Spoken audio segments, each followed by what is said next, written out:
donde el autor Juan enfoca este primer capítulo en la primera semana del ministerio terrenal de Cristo Jesús. O sea que tenemos 51 versículos para escuchar, para entender y procesar lo que Cristo hizo en los primeros días de su ministerio. Vemos que en el primer día se proclama la presencia y la llegada del Mesías.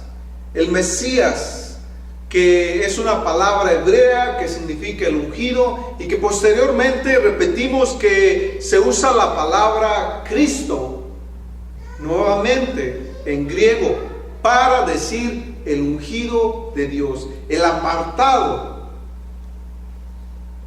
Esto tiene mucho que ver porque la iglesia en sí también somos apartados del mundo y puestos en el reino de Dios, que es a través de su iglesia. En el segundo día se señala que Él es el Hijo de Dios, y en el tercero los primeros discípulos comienzan a creer y a seguir a Cristo.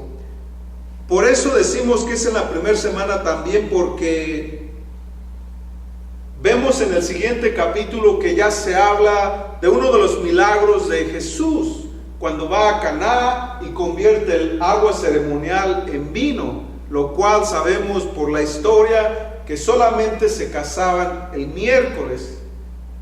Podemos entonces concluir que el día que está escrita esta historia de los primeros seguidores de Jesús era un sábado, o sea, el día de reposo.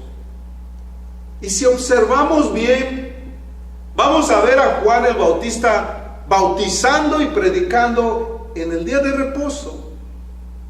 Y de hecho, vamos a ver que de aquí en adelante también el Hijo del Hombre, o sea, Jesucristo, está constantemente trabajando, y las grandes obras que Él hace es en el día de reposo. Por lo tanto, vamos a ver que muchos de los siervos y siervas de Dios, en el día en que la mayoría de la gente trabajan, son cuando Dios trabaja con su pueblo. Amén. Así es que aquí vamos a ver que el primer llamado, los primeros llamados que Cristo hace, se encuentran en los primeros 4 discípulos. Juan menciona mucho a Andrés.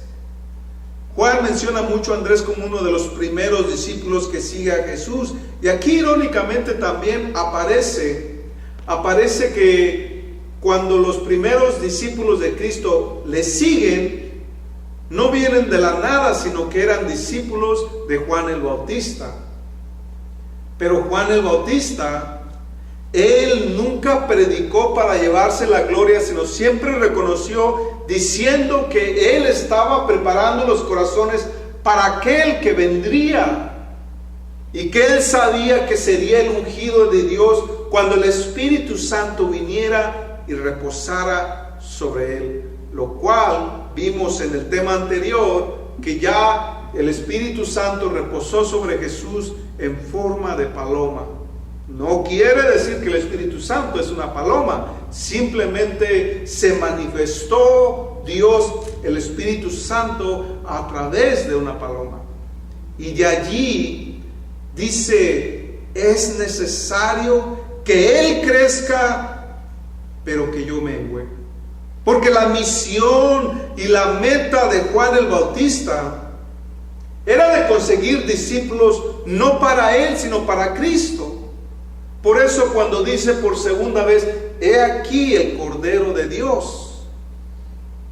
He aquí el Cordero de Dios, como diciendo, he aquí por aquel por el cual tanto había predicado, enseñado, hablado. Es como si le dijera a sus discípulos, síganle a Él, porque Él es el que da la vida. Él es el prometido del cual se había hablado por milenios. Cristo Jesús. Y esto nos enseña a nosotros como cristianos un principio importante. Porque cuando llegamos por primera vez a los pies de Cristo, pues nos cuesta trabajo entender el panorama, entender la palabra de Dios, entender las cosas de Dios. A veces empezamos leyendo la Biblia y no tiene sentido, porque son cosas antiguas, porque son cosas que ya no se ven en nuestros días. Pero ahora hablo a los que ya han estado por muchos años en la iglesia, a los que han crecido, a los que han recibido dones de Dios, porque ciertamente los que crecen natural y saludablemente delante de Dios, Dios da dádivas, dones, talentos, habilidades para servir en su reino.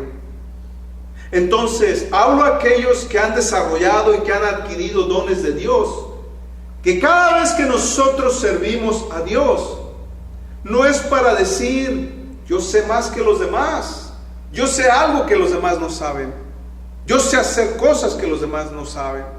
Yo espero que vengan y me den las gracias, yo espero que vengan y me den una palmada en la espalda, yo espero que vengan y reconozcan lo que yo sé, lo que yo puedo, lo que yo hago.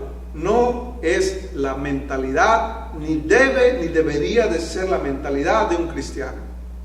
Porque así como Juan el Bautista, él se enfocó en darle dirección a que todos siguieran a Cristo. De la misma forma, nuestra tarea como líderes, como cristianos maduros, como hijos de Dios, es todo el tiempo y de cualquier forma darle la gloria exclusivamente a Jesús. Porque cada vez que un individuo lo hace con razones equivocadas, es vanagloria. Y la vanagloria no es recompensada por Dios, no es reconocida por Dios. Nosotros en los comienzos batallamos con la carne, y aún en lo adelantado que estemos en esta jornada con Dios, batallaremos con la carne. Pero tengamos cuidado de no quitarle la gloria a Cristo, sino más bien buscar siempre reconocer que lo que somos, quien somos, lo que hemos alcanzado es por Dios y para Dios, para honrarle, para glorificarle. En esta historia, cuando entonces los primeros dos discípulos de Juan el Bautista dejan a Juan el Bautista al escuchar estas palabras, he aquí el Cordero de Dios, y siguen a Cristo.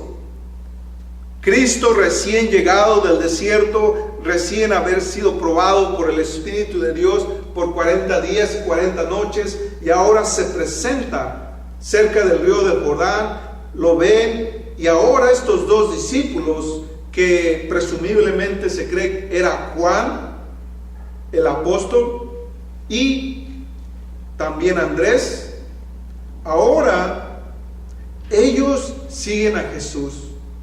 Y Jesús se voltea y dice, ¿qué buscan? ¿Qué buscan? Bueno, en capítulos posteriores sabemos que dice la palabra, Cristo conocía lo que había en los corazones de los hombres, de tal forma que no necesitaba una respuesta, porque Él sabía. Así como cuando Dios va con Adán y le dice, ¿dónde estás tú? Si sabemos que Dios es omnipresente, omnisciente, Dios lo sabe todo. La pregunta de Dios no viene porque ignoraba la respuesta. La pregunta de Cristo en este caso viene para que ellos verbalizaran y revelaran lo que había en su corazón. Porque vamos a ver que en los próximos capítulos se enciende la ira de los enemigos, y muchas las veces vienen y hacen preguntas, vienen y le siguen por razones equivocadas.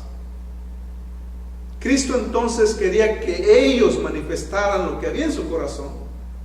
Por eso en su corazón nace la idea de decir, ok, ¿a quién esperan ustedes? ¿A un Mesías que viene en pos de guerra con espada en caballo a quitar el reino de Israel a los romanos? Porque si es así, vayan con los celotes, o sea, un grupo judío guerrillero que buscaban la venganza y buscaban nuevamente recuperar las tierras palestinas a través de la guerra y la violencia. Pero desde aquí, ahora Cristo comienza a refinar y a trabajar en los corazones. Ellos le siguen y le reconocen como ese ungido de Dios. Aquel Andrés del que no escuchamos mucho a lo largo de los evangelios, pero aquel Andrés que predicaba a través del evangelismo, porque este Andrés, inmediatamente después de identificar al Mesías como el ungido de Dios, trajo a su hermano, o sea, estaba ya evangelizando a su propio hermano de sangre. Y después de allí es el mismo Andrés que trae a aquel muchacho del cual se multiplicarían los panes y los pescados. Este Andrés que estaba trayendo gente a Cristo. Como si dijera, yo no soy un experto en la palabra, yo no sé cómo enseñar, pero yo puedo traer personas a los pies de Cristo. Y es lo mismo. He escuchado a algunas personas, pero es que yo nunca he ido al seminario, no sé qué hablar de Dios.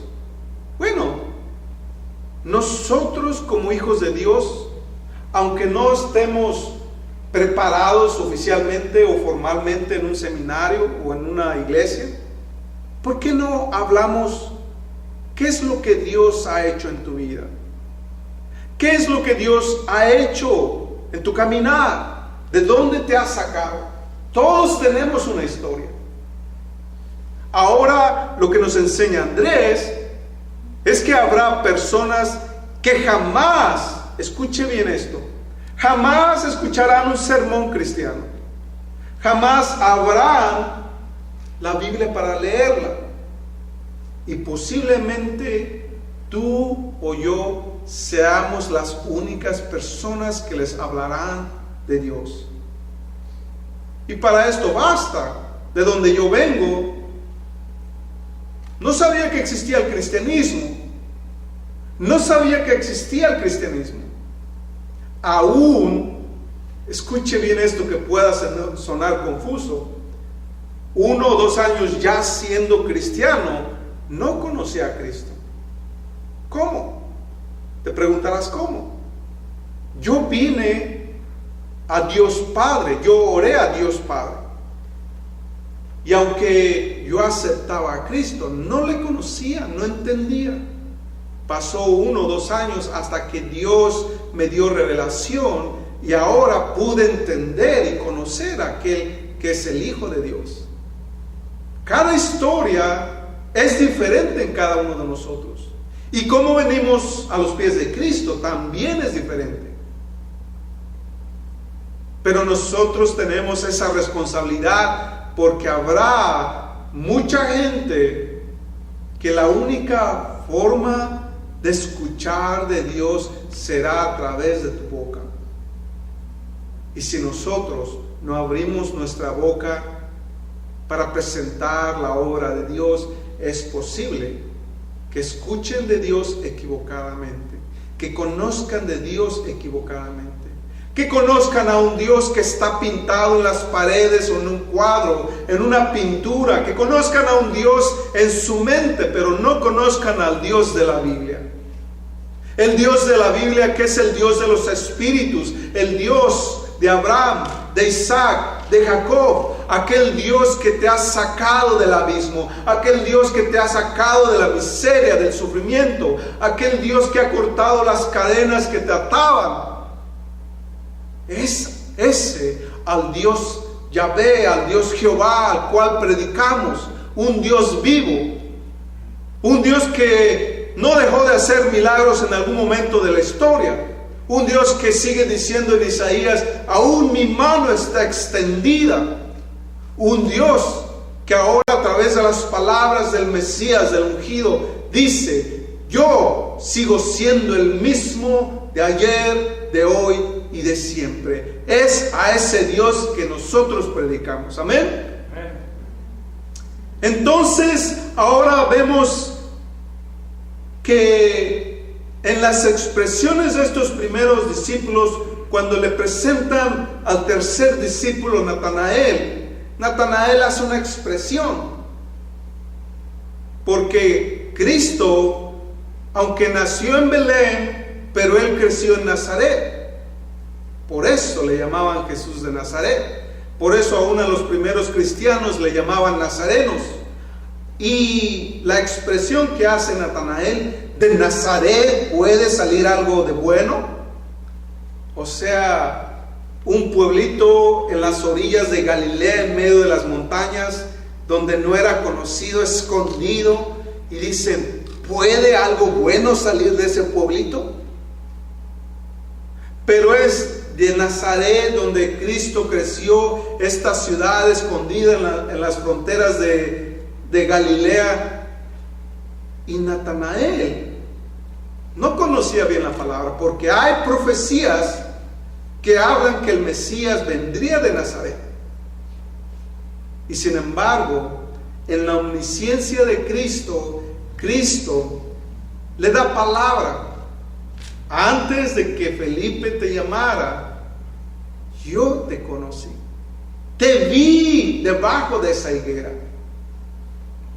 O sea, Cristo muestra su divinidad apuntando un lugar en específico y un momento específico, porque los expertos consideran que era la hora donde él estaba orando y meditando debajo de una higuera.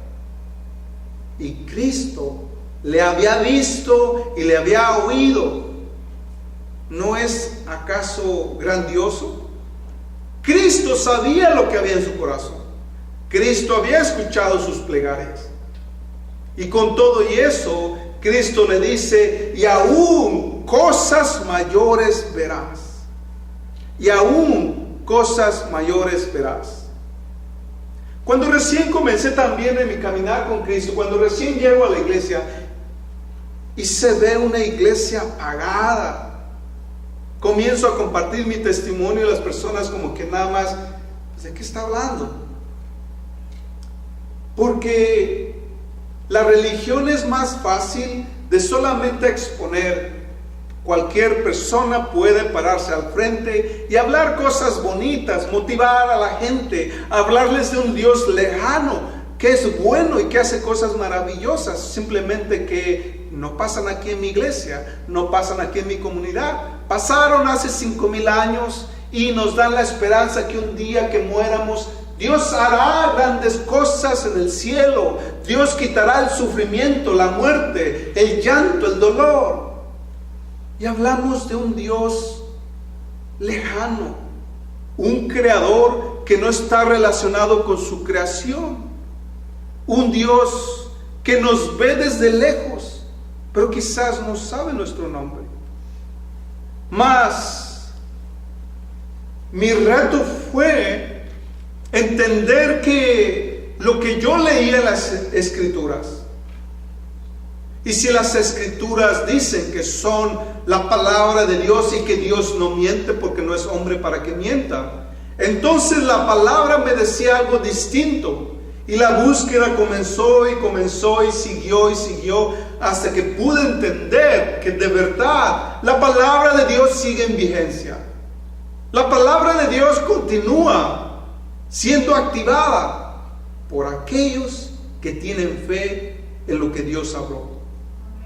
Donde Dios continúa obrando con su pueblo. Todo lo que veamos en la palabra de Dios tiene vigencia. Y no ha sido para las generaciones antiguas. Está siendo para la humanidad. Porque la palabra de Dios trasciende espacio y tiempo.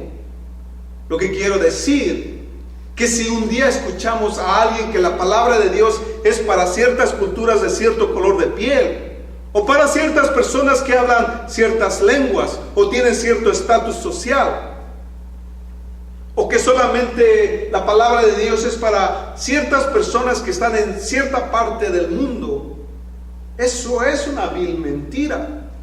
Porque la palabra de Dios es para el mundo entero. Y eso va más allá de cualquier lugar donde vivamos en el planeta Tierra.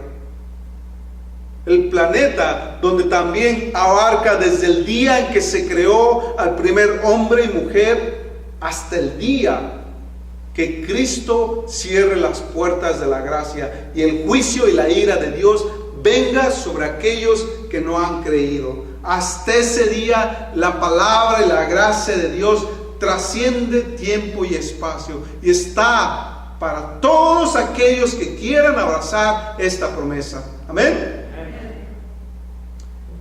Aquí ahora Jesús viene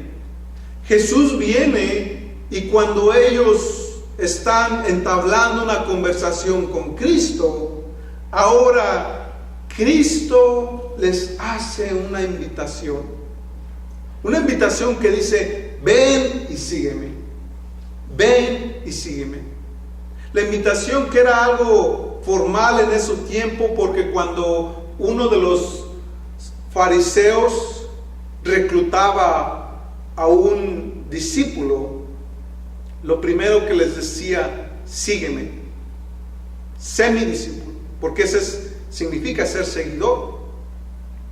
Cuando nosotros decimos ser cristianos, en realidad nos estamos haciendo discípulos, seguidores de Cristo. Por eso, desde mi postura personal, yo tengo un gran problema al decir que soy de tal denominación y que después estamos los hermanos y las hermanas en la fe peleando, unos diciendo que tal denominación es superior y mejor que la otra. A veces en términos prácticos sí lo son, pero nosotros como hijos de Dios no deberíamos llevar las banderas de algo creado por el ser humano. Nosotros debemos de levantar la bandera de Cristo. Y si nos hacemos llamar cristianos, nosotros predicamos a Cristo y a ninguna denominación, a ninguna asociación, a ninguna religión, sino a Cristo, que es el ungido de Dios. Amén. Entonces, esta expresión, este mandato de sígueme, es para toda la humanidad. Es un llamado que Cristo está haciendo a toda la gente alrededor del mundo, sin importar color de piel, edad, lengua, nacionalidad. Cristo está llamando a todos: síganme. También esta palabra, este mandato, es un llamado que implica obediencia.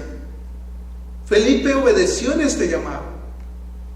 Recordemos que aún la misma iglesia tiene 3 llamados en términos generales. Perdón. El primer llamado es el llamado a ser salvos. Es el llamado de aceptar al ungido de Dios. El segundo llamado es el llamado a la santidad. Y el tercero es el llamado a la servidumbre. Una de las terceras características de esta expresión que Cristo hace es la obediencia, que también resulta en un testimonio. El testimonio que ahora Natanael puede, o presenció más bien, a través de la omnisciencia de Cristo. Cada uno de los discípulos, fíjense cómo Cristo, lo decía la vez pasada, Cristo buscó lo vil de este mundo para humillar al sabio. Todos esperaban a un rey que iba a traer guerra en contra de los romanos, y sin embargo Cristo viene de una forma distinta. Fíjense cómo es Dios de amoroso, cuánto Dios nos ama. Cristo reclutó a un guerrillero, a un celote, alguien que tenía sangre en sus manos. Cristo reclutó a un ladrón que estaba robando a su propia gente. Los judíos se empobrecían grandemente y Cristo reclutó a un ladrón, a un traidor de su propia patria. Cristo reclutó prostitutas. Cristo reclutó a mentirosos, a un ladrón sabiendo que era ladrón, que se robaba las ofrendas de los pobres y que le importaba más el dinero robado que la vida de los pobres. Estos son los apóstoles. Estos son los primeros discípulos que Cristo mismo reclutó. ¿Tiene sentido eso? ¿Harías del reino de Dios que representaría lo excelso, lo excelente, lo perfecto, con gente como esta? Pero aquí viene el detalle. Es que Dios no ve al pecador que nuestros ojos ven en el momento. Cristo estaba viendo el potencial. Cristo estaba viendo el potencial de lo que cada uno de ellos y ellas podían convertirse. Un Pedro iracundo, celoso, enojón, llevado por sus emociones. Ese mismo Pedro que un día en un solo sermón convertiría a 5,000 personas.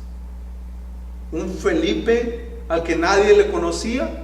Y un Felipe que hacía maravillas, milagros a través de su palabra. Un recaudador de impuestos, un ladrón, traidor, que nadie le confiaba. Y que hasta el día de hoy seguimos leyendo uno de los más bellos evangelios sinópticos, porque fue autor. Entonces, Dios, cuando te saca a ti y a mí de las profundidades del fango del pecado, Él no está viendo el presente de tu vida. El presente de tu vida donde a muchos de nosotros todavía nos agobia, porque entre nosotros adúlteros, fornicadores, ladrones, ¿qué más? ¿Cuál ha sido nuestra vida que nos avergüenza, que nos llena de culpa? Y que ahora Dios te está dando la oportunidad para que un día tú puedas alcanzar el verdadero propósito de vivir. Algo distinto. Ya no serás conocido como aquel viene el engañador, el mentiroso, el ladrón, el adúltero, sino Dios está viendo aquel que ayudará a traer almas a su vida, aquel que quizás estará sanando a otras personas, aquel que quizás Dios usará para libertar a los cautivos, aquel que quizás enseñará a otros el reino de Dios, aquel que de ahí saldrá un predicador, alguien totalmente distinto, con un futuro que quizás nunca pensamos que llegaríamos a tener. Pero la gracia, misericordia de Dios nos traen a otro nivel, a otra vida, a otro destino, a otra oportunidad. Nos restaura, nos refresca, hace de nosotros nuevas criaturas. ¿No es acaso hermoso? Entre más entiendamos esto, podremos venir a la presencia de Dios, adorarle, darle la gloria, la honra, porque entonces entre más sepamos y entiendamos lo que Dios hace en nuestra vida, nuestro corazón será más agradecido. ¿Cuántas veces nos ha sacado de las garras de la muerte? ¿Cuántas veces ha quitado enfermedades letales de nuestros cuerpos, de nuestros corazones? ¿No hay razón para darle la gloria a Dios? ¿No hay razón para darle la gloria a Dios? ¿No hay razón para darle la gloria a Dios? Amén. Hay muchas razones. Hay muchas razones. Y en este caso, ahora vemos que entra uno de los grandes aquí en escena. Le dicen Cefas, que es una palabra aramea y que lo traducen al griego Petro o Pedro, donde Cristo le dice: y tú eres una piedra, que sobre esta montaña rocosa edificaré mi iglesia. Esta piedra que un día fue piedra de tropiezo, este Pedro que un día fue una persona no confiable, esta roca que la primera es simplemente un pedacito de piedra, pero que en la segunda vez ahora dice que es una montaña formada por placas tectónicas, por rocas inmovibles. Está diciendo que un día, así como Pedro vendría a ser una piedra viva de edificación, así Él utilizaría a sus discípulos para construir una iglesia fundada en la montaña rocosa que es Cristo Jesús. En Efesios 2:20 nos confirma de esta forma que los apóstoles serían el fundamento de la iglesia de Cristo. El fundamento de la iglesia de Cristo. Cada uno de nosotros viene a formar como un tabique, como una piedra de edificación. Entre más entiendamos el Evangelio de Dios, vamos a entender que la complementación de nuestros dones, talentos, habilidades es lo que forma un trabajo en conjunto, un trabajo como entretenido para lograr grandes cosas. Grandes cosas, si lo entendemos, donde podamos hacer una iglesia viva, una iglesia que no se limite. Porque si la palabra me está diciendo que nosotros haremos cosas mayores, fíjense lo que dice, se lo dice a Natanael: y ustedes harán o verán cosas mayores. Y después allá en el capítulo 17 y 18 también sigue diciendo: y ustedes harán cosas mayores que yo. ¿Cristo acaso nos mintió? O como algunos dicen, nada más estaba vigente para unos 70 años y después estas palabras expirarían. Si la misma palabra de Dios dice: cielo y tierra pasarán, mas mi palabra no pasará. Entre más unión haya en una iglesia, entre más fe en el Espíritu de Dios haya en una iglesia, se pueden alcanzar estas metas. Y aquí, por lo menos, aunque se vea la iglesia pequeña, pero no hemos acaso ya visto destellos de la gloria de Dios. No hemos visto cómo Dios ha transformado vidas. No hemos visto cómo Dios ha roto ataduras, cadenas, maldiciones, enfermedades. ¿No hemos acaso visto destellos? ¿Y por qué conformarnos con destellos? ¿Por qué no buscar más de Dios? ¿Por qué no pedir a Dios más? Porque Él dice: toca y las puertas serán abiertas. Pide y se te dará. De tal forma que tenemos el acceso y la oportunidad. Solamente está en el afán de querer rendir nuestra voluntad a Dios, de dejar, como dice el apóstol, Juan el Bautista, como decía la alabanza el día de hoy, permitir que nuestro ego mengüe y dejar que Cristo crezca en nuestro corazón. Amén.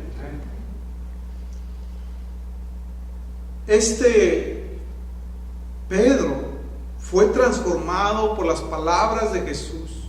Imagínense, dice aquí los comentaristas que de los 12 apóstoles, 7 u 8 de ellos eran pescadores. Y viene a este pescador Pedro. Y cuando Pedro reconoce a aquel Dios encarnado, él reconoció que era un pecador, y con todo y eso, Cristo lo reclutó. Porque Cristo cambia nuestras vidas. Fíjense cómo aún Dios redime nuestra identidad. Abraham le cambió el nombre por Abraham.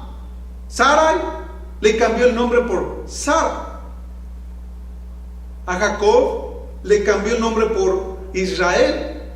Y así continuamente hay muchas personas a lo largo de la vida que Dios aún en su propio nombre los redimió. Porque el significado de sus nombres no es bueno. Jacob significa un ladrón, aquel que agarra el calcañal, un mentiroso. Y le cambió por el nombre de Israel.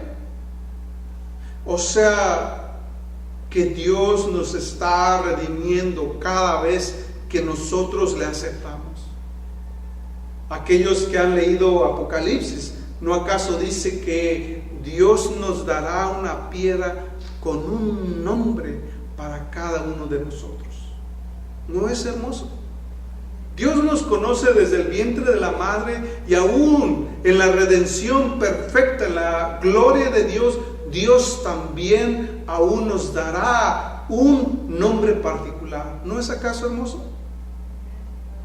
En la experiencia también de estos hombres, ellos reconocieron la misericordia de Dios, ellos reconocieron la divinidad de Dios, y a pesar que era un nazareno, él demostró que estaba rompiendo con todos los esquemas. A pesar de que esto significa ser desdeñado o rechazado, Cristo demostró que iba a ir más allá de la creencia de los hombres. Este Natanael, Cristo lo elogia diciéndolo que era un verdadero israelita, como del rebaño que quedaba intacto, como alguien o una excepción entre los muchos. Porque los muchos, ¿qué es lo que pasa hoy en día? Nosotros como cristianos vemos a nuestros alrededores y a veces nos desanimamos porque vemos a los demás. Fulano, sutano, dicen ser cristianos y miren sus vidas, mangano, y así nos vamos viendo. Dice también en los evangelios, en Apocalipsis, que por la frialdad de muchos más se van apagando. Y así nos desanimamos. Queremos ver algo que nos inspire y lo vemos lo opuesto. Vemos a los líderes fallar, o a veces también nuestras malas conclusiones nos llevan a tomar malas conclusiones. Y de una y otra forma nos desanimamos, caemos en la religiosidad y nos conformamos por el resto de nuestra vida a ser domingueros. Nos conformamos en solamente andar y navegar en la superficie de la religión, o sea, ser cristiano, ser mormón, testigo de Jehová, católico, ser de allá o de por allá. Es lo mismo. No hay diferencia. Porque el cristiano sigue fornicando, sigue adulterando, sigue practicando el ocultismo, sigue teniendo ídolos en su corazón. Porque estamos solamente en la superficie de la religión. Pero aquel como Natanael, o como un Simeón que estaba profetizando, como una Ana que estaba orando de día y de noche, esperando la llegada del ungido, son aquellos que forjaron los fundamentos del cristianismo antiguo. Así también en nuestros días. No importa que la sociedad se corrompa, que las familias se desboronen, que este mundo esté en caos y desorden, mientras nosotros estemos fundados en la montaña rocosa que es Cristo Jesús, entonces no tiene por qué influirnos este mundo.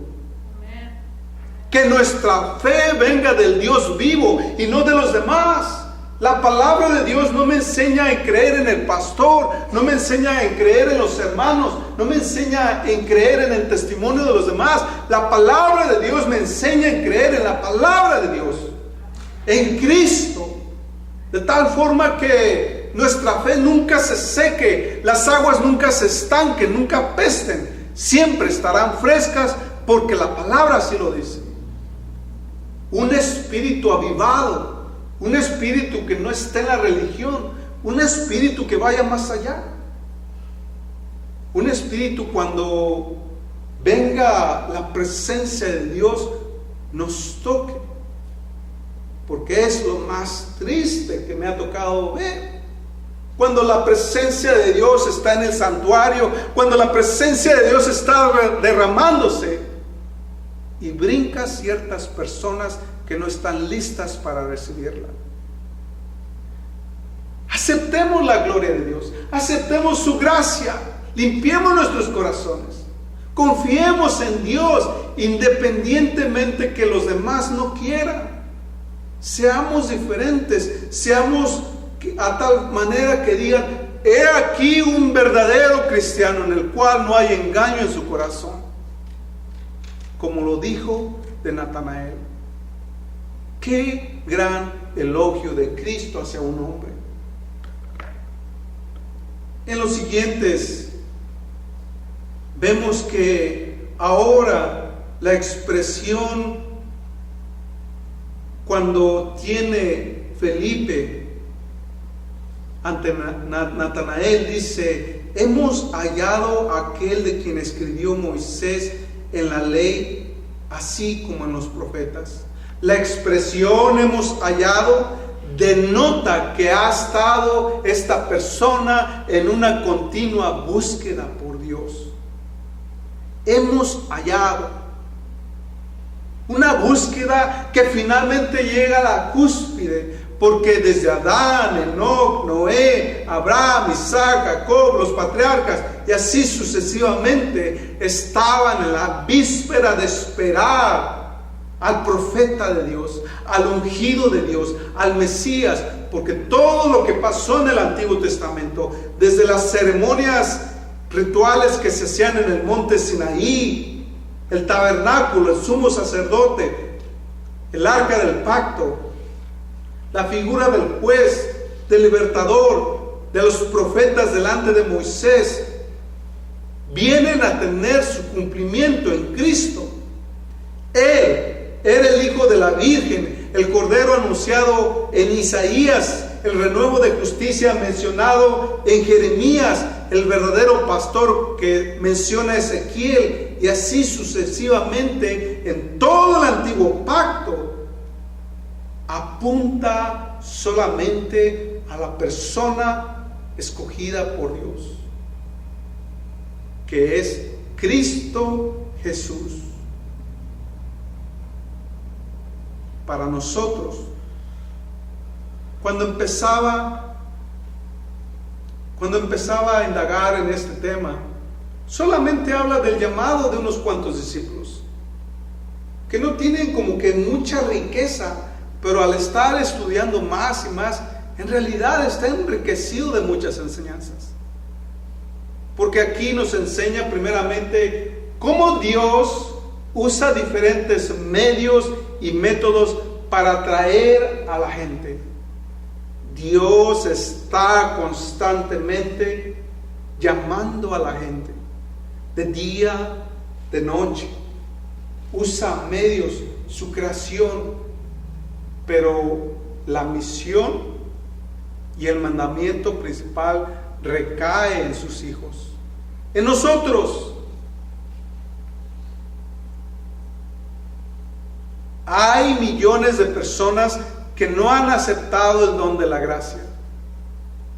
Hay millones de personas que nunca se han parado en una iglesia, nunca han escuchado un sermón, nunca han abierto una Biblia, y la única posibilidad que tendrán de acercarse a Dios es a través de la palabra de un amigo, de un compañero de trabajo, de alguien que por la confianza, la desesperación, las circunstancias, ahora Dios te está poniendo ahí como embajador, embajadora, para que tú pronuncies palabras de esperanza y de vida a esas personas. No importa qué tan estudiado está un líder de la iglesia, hay veces que no es la preparación, es la relación entre persona a persona. Hay personas que la única Biblia que verán y leerán será tu testimonio. Hace muchos años yo conocí a una pareja que eran aleluyas. Yo no sabía hasta décadas después que vendrían a ser cristianos, pero yo sé, lo pensaba en mi corazón, nunca seré un aleluyo por el testimonio de esa pareja, porque era un mal testimonio. Mas ahora, como estoy hablando, que nuestro testimonio imparta confianza, inspiración. Si somos cristianos, nos han llamado cristianos porque supuestamente deberíamos o debemos de tener similitud a Cristo. Las cosas que Cristo hacía, las cosas que Cristo decía, es lo que los cristianos debemos de imitar. Y es ahí donde nosotros podremos inspirar confianza para que las personas se acerquen a nosotros y nosotros sabiamente compartir el Evangelio de Dios. Gloria a Dios. Ahora entramos en la última parte de este mensaje, que habla del Hijo del Hombre. Habla del Hijo del Hombre como una referencia. ¿Por qué le llama la palabra de Dios a Jesús Hijo de Hombre?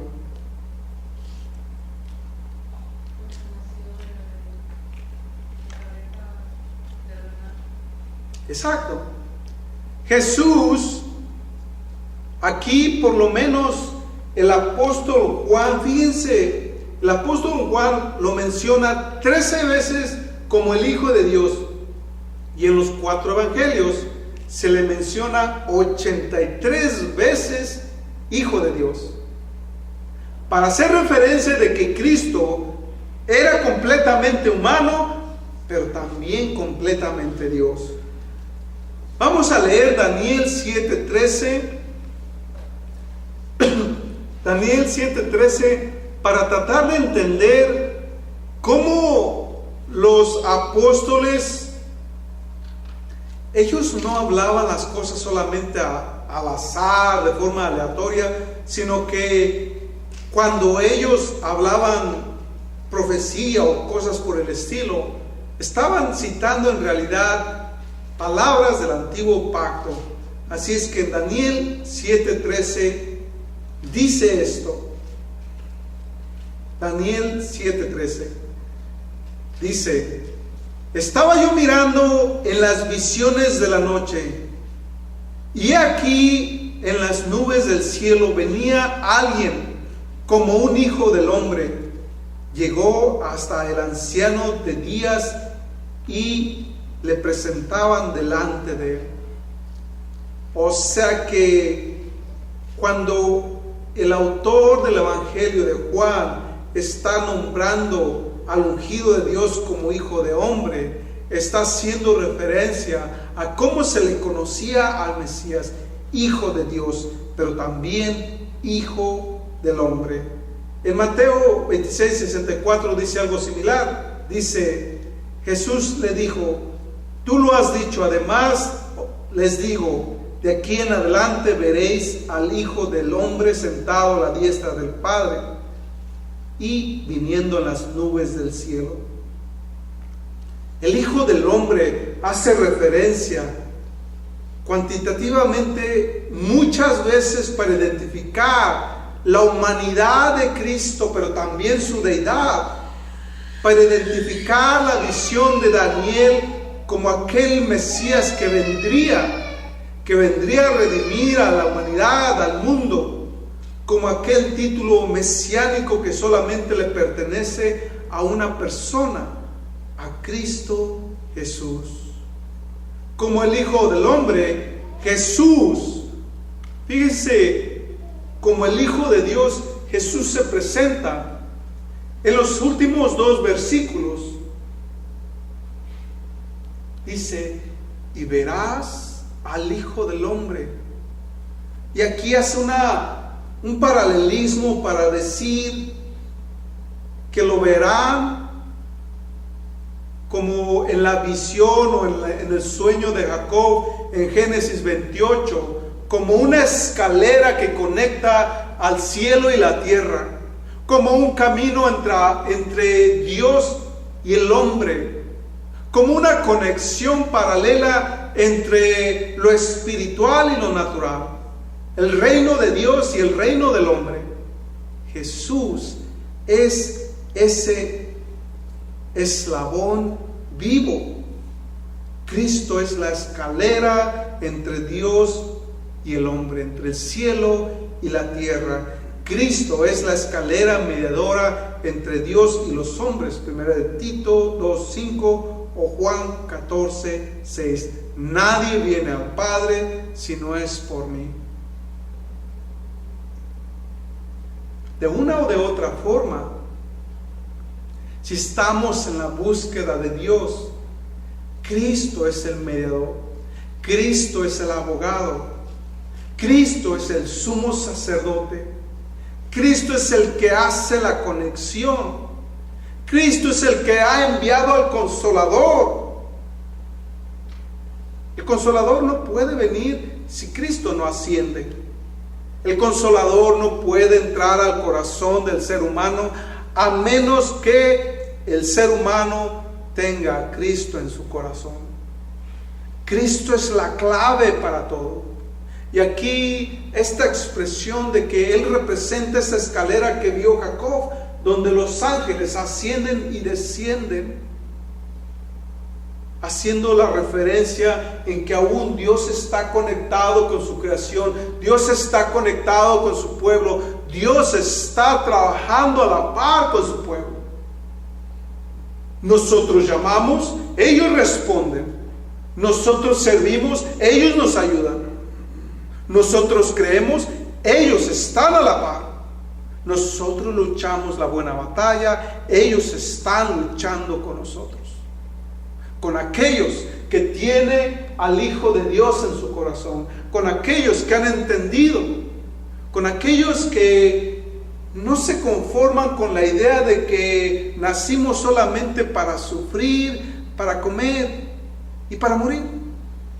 Es para aquellos que tienen la convicción que Dios, que su gloria se manifiesta sobre la faz de la tierra, que la gloria de Dios está manifestándose en aquellos que han creído en la promesa de Dios, con aquellos que no se conforman solamente